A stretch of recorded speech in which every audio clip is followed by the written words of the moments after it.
सुनीता की शादी को करीब करीब एक सप्ताह ही हुआ था और इन दिनों में ही सुनीता परेशान हो चुकी थी अपने ससुराल वालों से, क्योंकि सुनीता के ससुराल में एक को नहीं बल्कि सबको ही ऊंचा सुनाई पड़ता था, जिससे सुनीता परेशान हो चुकी थी। एक रोज देर शाम सुनीता अपनी सास कुंती से कहती है, माँ जी चाय लाऊं क्या आपके लिए? क्या बोली बहू? गाय लाऊं? हे भगवान, मेरे घर कोई गाय भैंस का तबेला है जो तू गाय को लाने की बात कर रही है? माँ जी गाय नहीं चाय लाऊं आपके लिए? अरे ऐसा क्या? हाँ बहू ले आ चाय। ये मेरा कान भी ना बिना मशीन कुछ भी सुनता ही नहीं है। अब सुनीता अपनी सास से पूछने के बाद चाय बनाने में लग जाती है और खुद से चाय बनाते हुए कहती है, ना जाने कैसा ससुराल मिला है, एक दो नहीं पूरा का पूरा बहरा है। अरे कुंती, क्या बात है? आज तो बड़े आराम से बैठी है। बहू जो आई है तेरी। क्या बोली विमला? हराम का खाती हूँ? अरे तेरा खाती हूँ क्या, या फिर किसी के घर में चोरी कर ली? लो, ये बिना सुने चालू हो गई। जरूर इसके कानों का वायर ढीला होगा। अब जैसे ही विमला कुंती के कानों की मशीन ठीक कर रही होती है। अरे विमला आंटी बैठिए, मैं आपके लिए भी चाय लेकर आती हूँ। बहू तू मेरी बहू है या उसकी? तूने सुना नहीं इसने अभी मुझे क्या कहा कि मैं हराम का खाती हूँ? माँ जी मैं किचन से सुन रही थी, विमला आंटी ने क्या कहा कि क्या बातें आराम से बैठी है। बहू एक तू ही है जो मुझे समझती है, वरना तेरी सास ना जाने मुझे क्या क्या बोल जाती है। अरे विमला तू तो अपनी ही है, क्या अपनों की बातें दिल से लगा रही है? और तू तो जानती ही है कि मुझे कुछ सुनाई नहीं देता। सुनीता अपनी सास से तो परेशान थी ही, लेकिन अपनी ननद प्रीति से भी परेशान हो चुकी थी, क्योंकि उसे भी कम सुनाई पड़ता था, जिस वजह से वो सुनीता से बात बात पर झगड़ा कर बैठती। देर रात प्रीति खाना खा रही थी। ननद जी रोटी लेकर आ जाऊं? पोटी, माँ आपने सुना भाभी क्या कह रही हैं? खाना खाते वक्त भला ऐसी बातें कौन करता है? अभी तो मैंने भी सुना, वो रोटी बोल रही है ना कि पोटी। अच्छा, यहाँ आते आते लगता है रोटी पोटी सुनाई देने लगी। सुनीता खाना पीना बनाकर सोने जाती है तो वो देखती है कि उसका पति सोया हुआ था और खर्राटे ले रहा था। क्या जिंदगी हो गई है, बहरी सास ऊंचा सुनने वाला पति और ननद तो बिन सुने मुझसे लड़ पड़ती है। अब अगले रोज सुनीता अपनी पड़ोसन और सास कुंती के साथ मार्केट जाती है। बहू एक तू ही है जो इन बहरों के घर में रह रही है। अगर कोई दूसरा होता ना तो अगले ही दिन इनको छोड़ के चला जाता। विमला आंटी अब तो मुझे इस एक महीने में ऐसा लग रहा है कि ना जाने कितने सालों से इनके साथ रह रही हूँ। ए विमला, जरा मेरे कानों की मशीन तो लगा, मैं भी तो सुनूं तू मेरी बहू को क्या भड़का रही है। भला मैं क्या कहूँगी तेरी बहू को? चल जल्दी जल्दी मार्केट वापस भी आना है। अब तीनों मार्केट पहुँचते हैं और सब्जियाँ लेने लगते हैं। तभी सुनीता सब्जी वाले से टमाटर के भाव पूछते हुए कहती है, अरे भैया कितने का है टमाटर? अरे अरे मैडम काहे चिल्ला रही हो? अरे बहरा नहीं हूँ मैं। अरे भैया जी माफ कीजिएगा, वो जरा मुझे तेज बोलने की आदत है ना, इसीलिए। लगता है पूरा परिवार ही बहरा है। हाँ भैया जी क्या बताऊँ, इस वजह से तो मैं बहुत परेशान हूँ। क्या सच में आपका पूरा परिवार बहरा है? ओहो, सुनकर बड़ा दुख हुआ। अब सब्जी लेने के बाद विमला, कुंती और सुनीता घर आ रहे होते हैं। तभी रास्ते में अचानक से सुनीता के हाथ में पकड़ा हुआ फोन चोर छीनकर भागने लगता है। माँ जी चोर चोर पकड़ो, माँ जी चोर चोर। अच्छा तो ये बुढ़िया बहरी है। ए अम्मा, ये लॉक कैसे खुलेगा? आपकी बहू खोलने के लिए कह रही है। अब कुंती पीछे घूमकर देखती है तो सुनीता तो चोर को पकड़ने के इशारे कर रही थी और कुंती समझती है कि वो उसे लॉक बताने को कह रही है। फिर क्या, कुंती उस चोर को लॉक बताती है और वैसे ही चोर वहाँ से भाग जाता है। माँ जी वो चोर आपने पकड़ा क्यों नहीं? हे राम रे राम, अपनी सास को 4 लोगों के सामने चोर कह रही है। अरे देख, इसका वायर इधर लटक रहा है, इसे इसके कान में डाल दे। माँ जी मैंने आपको चोर नहीं कहा, बल्कि आप जिस फोन में उस आदमी को कुछ बता रही थी ना, वो चोर था। उसने मेरा फोन हाथों से छीन लिया और भाग गया। हे राम रे राम, और मैं तेरे इशारों को गलत समझकर उसे फोन का लॉक भी बता गई। ये ले, तेरी सास तो उस चोर का भला कर गई। ऐसी सास से होती है जो अपनी बहुओं का घर ही बसने नहीं देती। विमला तू कुछ भी मत बोल, मुझे नहीं पता चला कि वो चोर था। मुझे लगा बहू से फोन का लॉक खोलने को कह रही है। अब कुंती, विमला और सुनीता तीनों घर आते हैं और घर आते ही सुनीता रोने धोने लगती है। हाय रे, मेरा 25,000 का फोन बड़ी मुश्किल से खरीदा था। अब मैं सास, बहू और साजिश किसमें देखूंगी? भाभी क्या हो गया, रो क्यों रही हो? कहीं माँ को कुछ हो तो नहीं गया? नहीं, इसका फोन चोर लेके भाग गया। माँ को चोर लेके भाग गया? इस उम्र में माँ चोर के साथ भाग गई? हे भगवान, क्या इज्जत रह गई मेरी। जवान बेटी के रहते माँ भाग रही है। विमला आंटी, इनका भी वायर कहीं से ढीला है, ठीक करके बताओ क्या हुआ है। हे भगवान, मैं तो लुट गई रे। भाभी आप क्यों रो रही हो? हम ढूंढ लेंगे ना माँ को। कहाँ से ढूंढ कर लाएगी अपनी माँ को? मैं कहाँ भाग गई हूँ? माँ आप यहाँ? विमला आंटी तो बता रही थी आपको चोर लेके भाग गया। मैंने कहा था इसका फोन चोर लेकर भाग गया, लेकिन तेरी बेटी ने सुना माँ को चोर लेकर भाग गया। मैं तो चली यहाँ से, ना जाने इस उम्र में क्या क्या सुनना पड़ रहा है। राम रे राम। मुझे कोई लेकर नहीं भागा था, बल्कि सुनीता का फोन चोर लेकर भाग गया। सुनीता अपना फोन चोरी हो जाने का गम तो मना ही रही थी, लेकिन इसके साथ ही वो इस बात से भी दुखी थी कि ये सब उसके परिवार की वजह से हो रहा था। अगर उसकी सास कुंती उसकी आवाज सुन लेती तो शायद ये सब नहीं होता। अब अगले ही रोज फिर से सुबह विमला का आना होता है। अरे कुंती, क्या हाल चाल है? सब खैरियत? मेरा तो चाल चलन ठीक है, तू अपनी बता। जरूर, फिर से इसका वायर डिस्कनेक्ट हो गया। और बहू कैसी है तू? देख तो तेरा चेहरा कितना उतरा हुआ है। आंटी जी, रात भर नहीं सोई हूँ, बिल्कुल अपने बच्चे की तरह पाला था उसे। हाँ हाँ बहू, मैं समझ सकती हूँ, लेकिन तू कुछ कह भी तो नहीं सकती। ये सब तेरी इस बहरी सास का जो किया धरा है ना, जहर भरा है इसके अंदर। मुझे बहरी कह रही है, खुद का मुंह नहीं देखा क्या? उबली हुई मगरमच्छ कहीं की। मेरी तो जिंदगी बर्बाद हो गई विमला आंटी। अरे तेरी सास उसे पकड़ लेती, लेकिन उसके कान काम ही नहीं करते। सच में तू इस घर में रह कैसे रही है? तू चली क्यों नहीं जाती? यहाँ इन बहरों के साथ अपनी जिंदगी बर्बाद कर रही है बस तू। नहीं विमला आंटी, मेरे ससुराल वाले अगर ऐसे हैं तो उसके पीछे भी तो रीजन है ना, कि उन्हें सुनाई नहीं देता। वो शुरू से इस प्रॉब्लम से गुजर रहे हैं। वाह वाह, क्या बात है। ये है मेरी बहू के गुण, उसके विचार। लेकिन आज तो मैं इस विमला को नहीं छोड़ूंगी।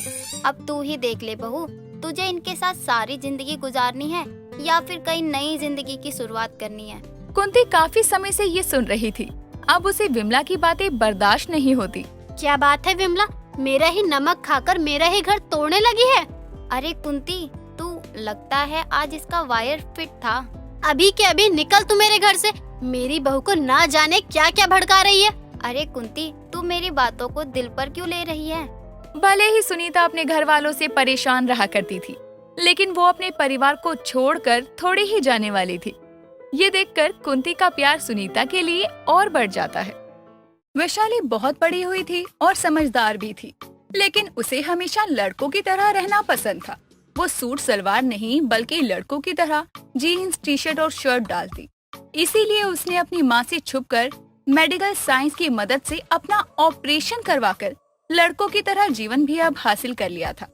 बस अब बाकी था कि अपनी माँ को वो सच्चाई बताए कि वो हमेशा ही लड़कों की तरह रहना चाहती थी। कपड़े भी पहनती थी और बातें भी करती थी, क्योंकि उसकी माँ को पूरी सच्चाई अच्छे से नहीं पता थी। यहाँ तक कि उसने अपने बाल भी लड़कों की तरह कटिंग करवा रखे थे, लेकिन ये सारी बातें अपनी माँ से छुपाई थी। ऐसे ही एक दिन वैशाली की माँ उससे बोलती है, अरे ओ वैशाली, कहाँ मर गई? इधर आ, सुनना। यही तो हूँ माँ, आ गया। बोलो क्या काम है आपको मुझसे? ये आ गया क्या लगा रखा है तूने? आ गई है तू, समझी? आप बोल क्या रही हो, बोलोगी? जरा ना कल ढंग के कपड़े पहन लियो, वो कल तुझे लड़के वाले देखने आ रहे हैं, तो कुछ सुनना नहीं है मुझे अब। मेरी शादी की क्यों पड़ी है आपको इतनी जल्दी? अभी कोई उम्र थोड़ी है मेरी। जितना बोल रही हूँ उतना कर। अगर मेरी बात नहीं मानी तो तुझे जहर देकर मैं खुद फांसी चढ़ जाऊंगी, और मेरी अर्थी पर भी कोई रोने वाला नहीं होगा। इसलिए कल तू तैयार हो जाइयो लड़कियों की तरह, वरना तो सोच लियो कल तेरा और मेरा आखिरी ही दिन है। अपनी माँ की बातें सुनकर वैशाली कुछ नहीं कह पाती और रिश्ते के लिए हाँ कर देती है, क्योंकि वो अपनी माँ से प्यार जो करती थी। अगले दिन अतुल नाम का लड़का अपनी माँ कमलजीत कौर के साथ वैशाली को देखने उसके घर आता है। वैशाली नकली विग लगाकर सबको चाय परोसती है और दोनों परिवार वाले आपस में बात करके रिश्ता पक्का करते हैं। अतुल को वैशाली बहुत पसंद आती है। कुछ वक्त बाद वैशाली और अतुल की शादी होती है। शादी के बाद वैशाली अपने छोटे बालों को छुपाने के लिए हमेशा विग में रहती और अच्छी बहू की तरह घर की जिम्मेदारियां भी संभाल लेती। ऐसे ही एक दिन उसकी सास वैशाली के पास आती है। अरे बहू, जरा मेरे कमरे में तो आना। कहाँ है? अपनी सास की आवाज को सुनकर वैशाली उसके कमरे में जाती है और उसे देखकर उसकी सास बोल पड़ती है। अरे बहू, ये सब क्या पहना हुआ है? ना सर पर पल्ला है, ना हाथ में चूड़ियाँ है, ना पैरों में पायल है। क्या बनी हुई है तू? मैं हमेशा से ऐसा ही रहता आया हूँ, इसलिए मुझे ऐसे ही रहना पसंद है। इसमें दिक्कत क्या है? क्या क्या क्या? फिर से बोल। क्या बोली? रहूंगा? पसंद ही है मुझे ऐसे रहना। क्या कर सकती हूँ, हमेशा से ऐसा ही रहा हूँ। मैं ये भारी भारी साड़ियाँ पहनकर काम नहीं कर सकता और इसलिए मुझसे नहीं होगा ये सब। देख बहू, तुझे साड़ी नहीं पहननी तो मत पहन, लेकिन सूट तो पहन ले। ऐसे मत घुमा कर। देख, तू इस घर की बहू है, लड़की की तरह मत रहा कर। कमलजीत की बात सुनकर वैशाली सर हिलाकर कमरे में चली जाती है और दरवाजा बंद करके सबसे पहले अपने सर से विग को हटाती है और अपने बॉय कट बालों में शीशे के सामने खड़ी होकर बोलने लगती है। ये लोग पागल है क्या? लोग समझते क्यों नहीं है कि मैं इनके जैसा हूँ ही नहीं। पता नहीं समझ क्या रखा है मुझे। ये सूट कमीज मेरे बस की बात नहीं है। अब उस उल्लू के पट्टे को कौन समझाए कि मुझे उसमें कोई इंटरेस्ट ही नहीं है।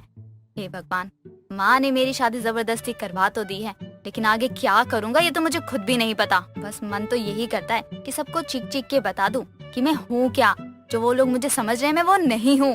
इतना कहकर वैशाली वापस से अपनी विग पहनती है और दरवाजा खोलकर बाहर जाती है। अपने घर के सारे काम निपटा लेती है। ऐसे ही वक्त गुजरता है।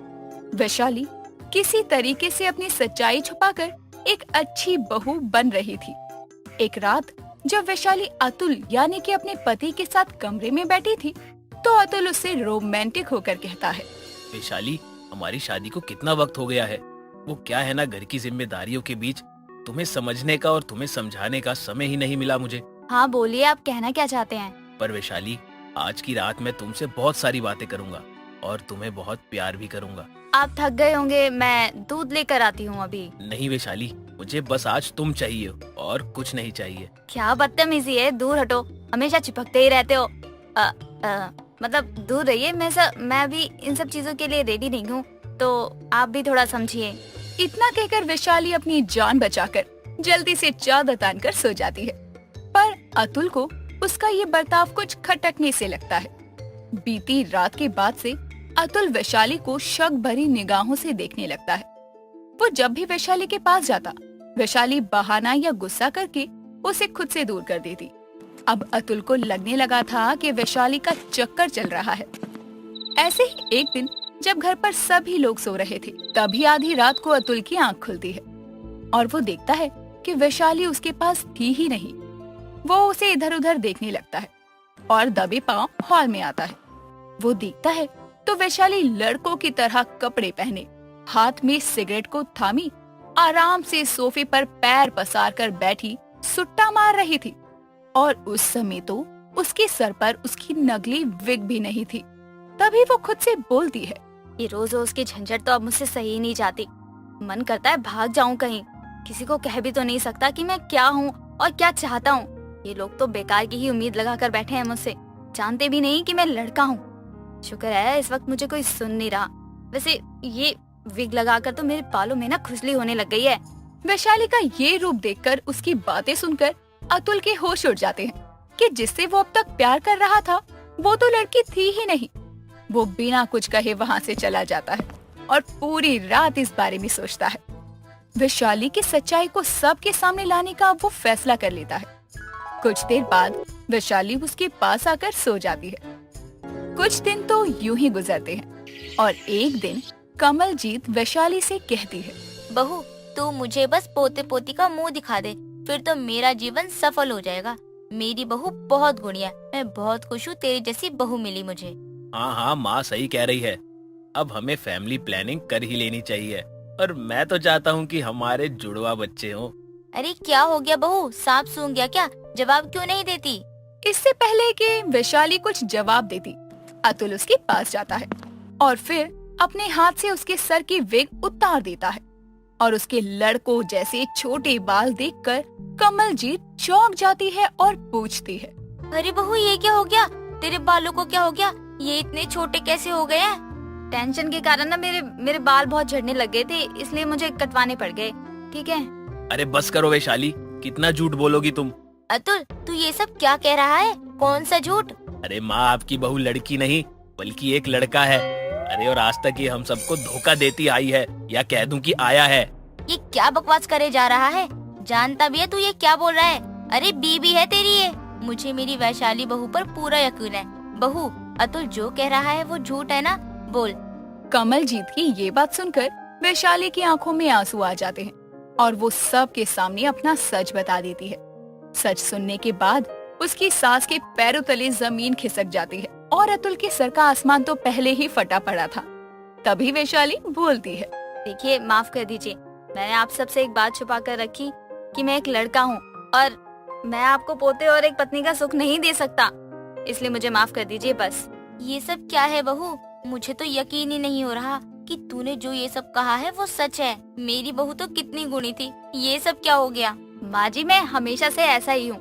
मैं वैशाली नहीं, सनी बनकर रहना चाहता हूँ, खुलकर जीना चाहता हूँ। मेरे शरीर की बनावट भले ही लड़कियों वाली है, पर अंदर से मैं एक लड़का ही हूँ, पूरी तरह हूँ लड़का। और ये जो जिंदगी है ना, इसे जी जी कर थक गया हूँ मैं। ठीक है वैशाली, अगर तुम्हारा यही फैसला है तो मैं और माँ जी तुम्हारी मदद करेंगे और तुम्हारा साथ भी देंगे।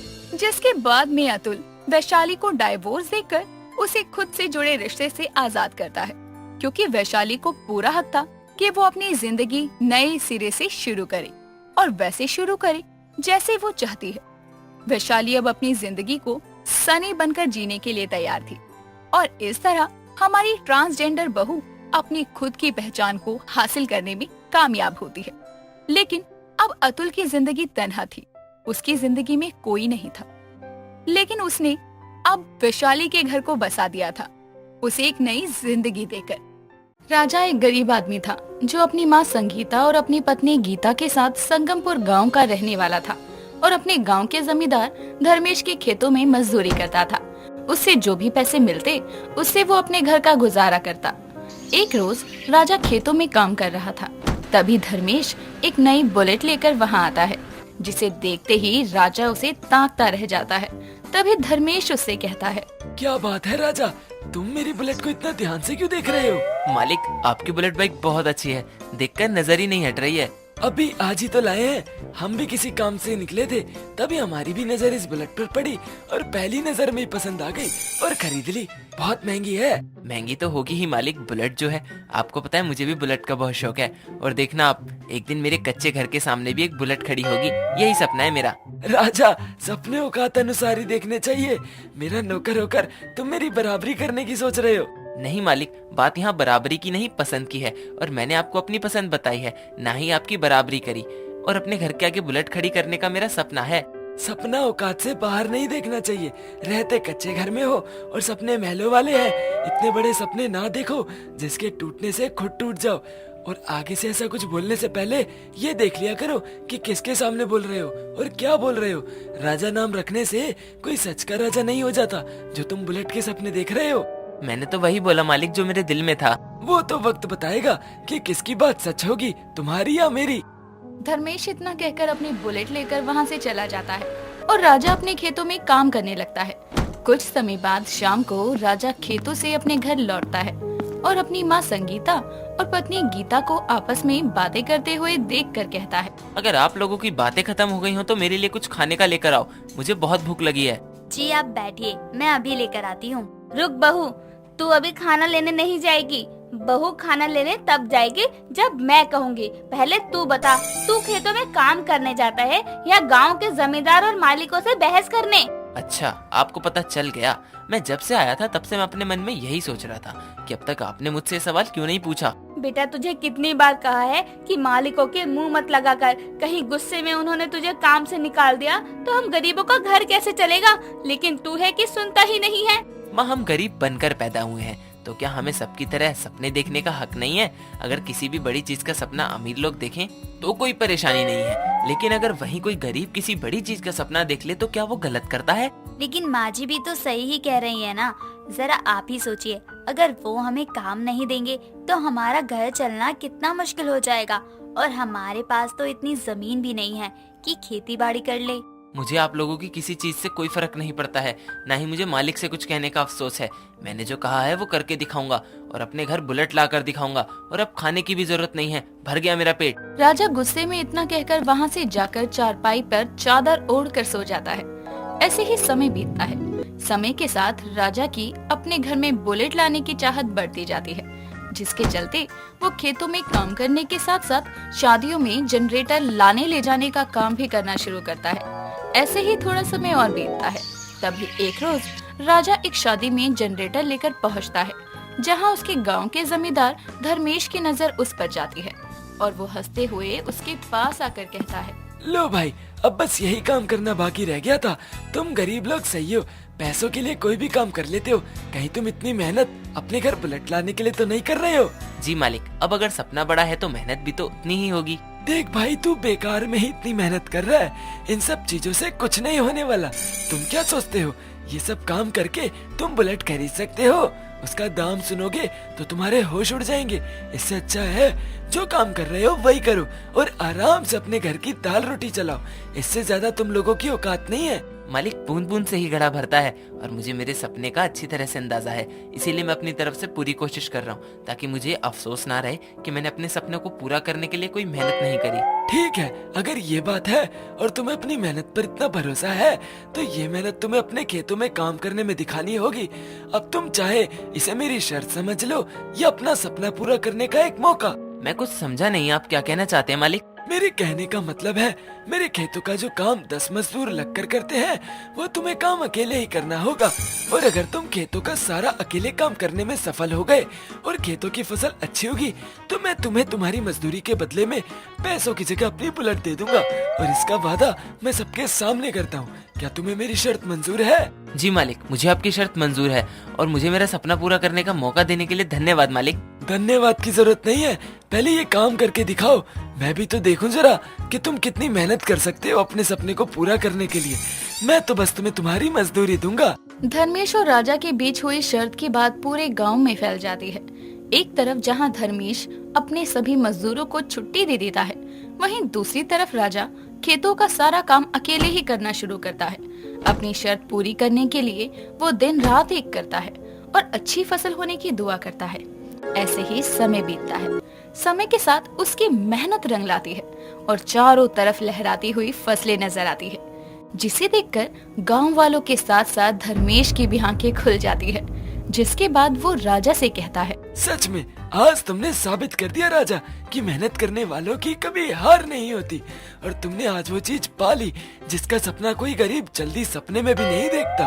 मैं ये शर्त वैसे तो तुम्हें तुम्हारी औकात दिखाने के लिए रखी थी, लेकिन तुमने अपनी मेहनत से मेरी सोच ही बदल दी।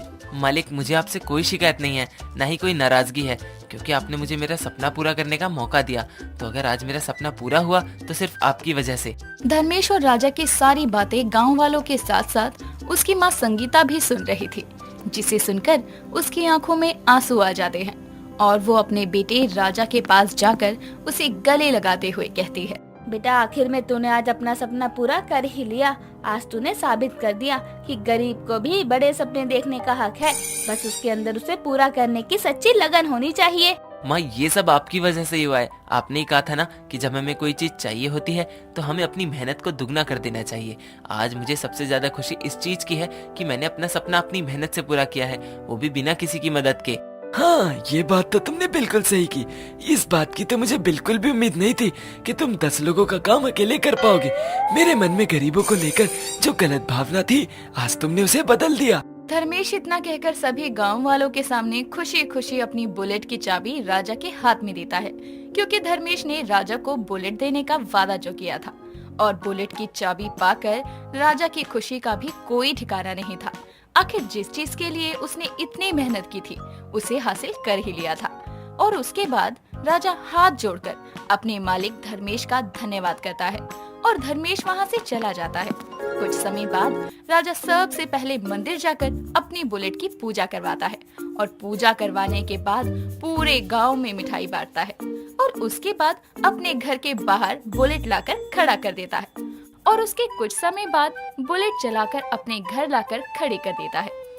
दोस्तों, इस कहानी से हमें ये प्रेरणा मिलती है कि आप कुछ भी हासिल कर सकते हैं, बस आपको उसके लिए लगन और मेहनत से कोशिश करने की जरूरत है। कहानी पसंद आई हो तो वीडियो को लाइक करें।